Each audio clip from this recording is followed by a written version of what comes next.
ముద్రగడ పద్మనాభం గారు నాకు అత్యంతమైన ప్రియమిత్రుడు. ఆయన మృతి బాధాకరం, నేను ఊహించలేదు. నేను అనుకున్నాను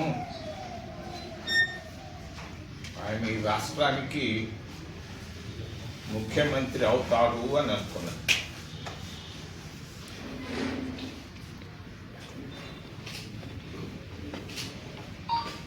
కాపుల వీధిలో అంబేద్కర్ గారి విగ్రహం పెట్టిన రోజే అనుకున్నాను పద్మనాభం గారు తప్పనిసరిగా ఈ రాష్ట్రానికి ముఖ్యమంత్రి అవుతాడని.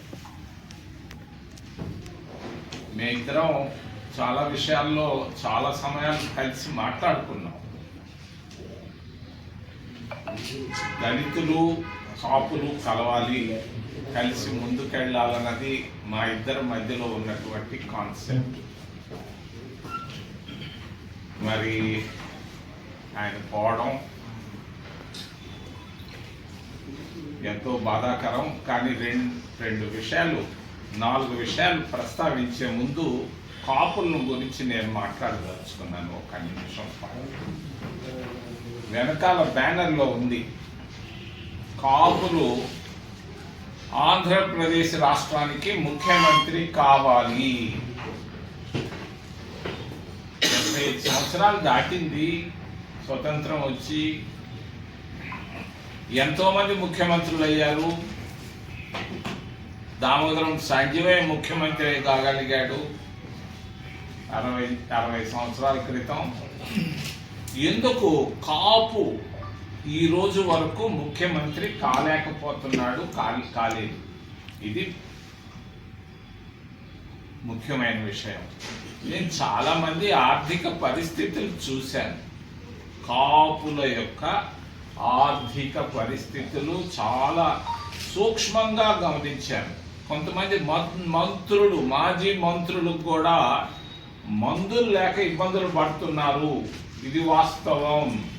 మెడికల్ షాపు పోయి కూడా మందులకు డబ్బులు ఇవ్వలేనటువంటి పరిస్థితుల్లో కాపులు ఉన్నారు. ఇది ఆర్థిక పరిస్థితి, సామాన్య కాపుల ఆర్థిక పరిస్థితి. ఈరోజు రాష్ట్రంలో చంద్రబాబు నాయుడు గారు రేపో మాపో 19 ఏళ్ళు పూర్తి చేయబోతున్నాడు గౌరవ ముఖ్యమంత్రిగా. వైఎస్ రాజశేఖర రెడ్డి కుటుంబం 11 సంవత్సరాలు పూర్తి చేసి, వీళ్ళిద్దరూ రాయలసీమ ప్రాంతానికి సంబంధించిన వాళ్ళు. అటు 19 + 11 కలుపుకుంటే 2 కుటుంబాలే 30 సంవత్సరాలు ముఖ్యమంత్రిగా పరిపాలించడం జరిగింది. మరి ఈ సందర్భంలో 20% పైన ఉన్నటువంటి కాపులు ఎందుకు రాష్ట్రానికి ముఖ్యమంత్రి ఆంధ్రప్రదేశ్ కాకూడదు? నేను ఏ వ్యక్తిని గురించి ప్రస్తావించడం లేదు. నాకు వ్యక్తులు ముఖ్యం కాదు. ఇక్కడ కాపులు ముఖ్యం. కాపు వంశం ఈ రాష్ట్రానికి కనీసం 5-10 సంవత్సరాలన్నా ముఖ్యమంత్రి కావాలన్న ఉద్దేశంతోనే ఇక్కడ సమావేశం ఏర్పాటు చేయడం జరుగుతాం. నేను పిలుస్తున్నాను కాపుల్ని, వినయంగా ప్రార్థిస్తున్నాను. అయ్యా, మీకు అవకాశం, ముఖ్యమంత్రి అయ్యే అవకాశం ఏ పార్టీలోనూ రాదు, లేదు. ఒకే ఒక దగ్గర అవకాశం ఉంది, అదే కాంగ్రెస్ పార్టీ. ఇది ఇక్కడనే సాధ్యం, ఇంకెక్కడ సాధ్యం కాదు. మేము పోరాటం చేయగలను, ఢిల్లీతో పోరాడైనా తీసుకురాగలను కాపులకి. నేను ఏ వ్యక్తి పైన నాకు ఆలోచన లేదు. కాపులు నిజాయితీ పనులు, కొంత మంచి దృక్పథం లాంటి ఉన్నటువంటి ముద్రగడ పద్మనాభం లాంటి వాళ్ళు కావాలన్నది నా ఆశ, ఆలోచన. తప్పకుండా నెరవేరుతుంది 29లో. ఈ రోజు ఉన్నటువంటి రాజకీయ పరిస్థితులు చాలా మందికి తెలియటం లేదు. తమిళనాడు పరిస్థితులు రాబోతున్నాయి ఆంధ్రప్రదేశ్ రాష్ట్రంలో. ఏడీఎంకే ఒకవైపు, డిఎంకే 2 ప్రాంతీయ పార్టీలు పోరాడి పూర్తిగా ఓడిపోయినాయి, డిపాజిట్లు కోల్పోయినాయి. కొత్త రాజకీయ పార్టీ వచ్చింది. కానీ ఆంధ్రప్రదేశ్ రాష్ట్రంలో 12 ఏళ్ళ ముందు నేను తిరుగుతుంటే అందరూ నా ముఖాన ఊశారు, తూ ఛా అన్నారు. ఈరోజు తూ ఛా అనే వాళ్ళు లేరు. నువ్వు ఒక్కడివే తిరుగుతున్నావే, మీ వాళ్ళు కూడా తిరిగితే బాగుంటుంది, తిరగండి, మాకు మీ కాంగ్రెసే మేలు, కాంగ్రెస్ వస్తే బాగుంటుంది అని అందరూ అంటున్నారు. 100% ఇది వాస్తవం. అటు కేంద్రంలోనూ ఇటు ఆంధ్రప్రదేశ్ రాష్ట్రంలోనూ ఎవరు ఎన్ని చేసినా కూడా, పాడి మోసినా మరి పాల పిండి మోసినా ఏది మోసినా కూడా రాబోయేది కాంగ్రెస్ పార్టీ, కాపులు ముఖ్యమంత్రి కావడం ఖాయం ఖాయం ఖాయం అని చెప్తున్నారు. ఇది సంభవం, చేసి చూపిస్తాం. మీకు తెలియని రహస్యాలు చాలా ఉన్నాయి. ఉత్తర భారతదేశంలో రాజకీయాలు, ఒకప్పుడు అంబేద్కర్ 12 అడుగులు ఉంటే ఈరోజు 165 అడుగులు వెళ్ళాడు.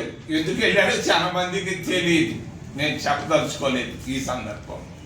కాపులు రాష్ట్రానికి ముఖ్యమంత్రి అవుతారు, అవి తీరుతారని తెలియజేస్తూ మోడీ గారు 12 సంవత్సరాలు పూర్తి చేశారు ప్రధానమంత్రిగా. భారతీయ జనతా పార్టీ ఏమి సాధించారు వాళ్ళు? అయోధ్య పేరు చెప్పి వచ్చారు, రామాలయం కట్టారు, అందరికీ ఆనందం, మనందరం ఆహ్వానించాం, సంతోషం. కానీ రామాలయం పేరు పెట్టి, రాముడు దేవుడి పేరు పెట్టి వేల కోట్ల రూపాయలు కలెక్ట్ చేశారు వాళ్ళు. ప్రతి ఇంటికి వచ్చారు, ప్రతి ఊరికి వెళ్ళారు, ప్రతి కోటీశ్వరుడు దగ్గరికి వెళ్ళారు, ప్రపంచంలో ఉన్నటువంటి ప్రతి హిందూ దగ్గర డబ్బు తీసుకున్నారు. ఎన్ని వేల కోట్ల రూపాయలు తీసుకున్నారు, ఎవరు తీసుకున్నారు, దానికి జమ ఖర్చులేంటి, దీనిపైన వెంటనే సిబిఐ ఎంక్వైరీ వేయాలి, వేసి తీరాలని నేను డిమాండ్ చేస్తున్నాను కాంగ్రెస్ పార్టీ తరఫున. ఎందుకు? తిరుమల తిరుపతి దేవస్థానంలో చిన్న తప్పు జరిగితే సిబిఐ విచారణ వేశారు. ఎందుకు ఇంత వేల కోట్ల రూపాయలు మరి తప్పు జరిగితే దానిపైన ఎందుకు సిబిఐ ఎంక్వైరీ వేయలేదు? వేసినా కూడా ఇది సుప్రీంకోర్టు పరిధిలో జరగాలి, జరిగి తీరాలి, దోషులను శిక్షించాలి. రాముడు దేవుడు పేరు పెట్టుకొని డబ్బులు కలెక్ట్ చేసినటువంటి భారతీయ జనతా పార్టీ మిత్రులు సోదరులు ఎవరు వీళ్ళు? రెండో విషయం, 16 లక్షల కోట్ల రూపాయలు. 1 కోటి రూపాయలు అయితే నేను అడిగి చెప్పుకునేవాడిని కాదు, 16 లక్షల కోట్ల రూపాయలు ప్రభుత్వ బ్యాంకుల నుండి